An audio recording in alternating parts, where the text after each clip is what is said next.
আদরের নেত্রী, যিনি স্বাধীনতা, সার্বভৌমত্ব, গণতন্ত্রের প্রশ্নে আপোষহীন, তিনি তার চিকিৎসার জন্য আগামী 7 তারিখে তিনি সম্ভবত রাতে তিনি লন্ডনের উদ্দেশ্যে যাত্রা করবেন তার চিকিৎসার জন্য।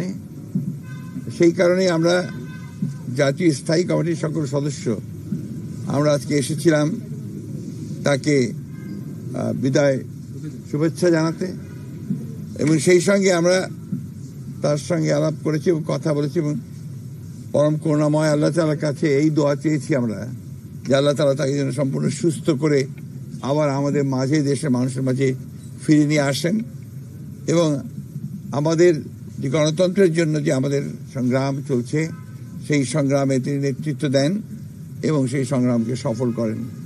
বাংলাদেশের মানুষেরও সেই প্রত্যাশাই আমরা আল্লাহ তাআলার কাছে এই দোয়া করছি যে তার এই যাত্রা যেন সফল হয়, তিনি সুচিকিৎসা করে আবার আমাদের মাঝে ফিরে আসতে পারেন।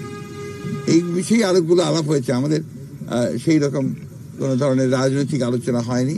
আমরা সবাই তিনি যেন সুস্থভাবে যেতে পারেন এবং ফিরে আসতে পারেন সেই কামনা করেছি। ধন্যবাদ আপনাদের।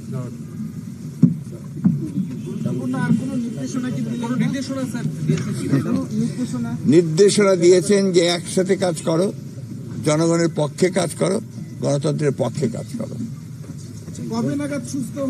এটাকে আমি বলতে পারি,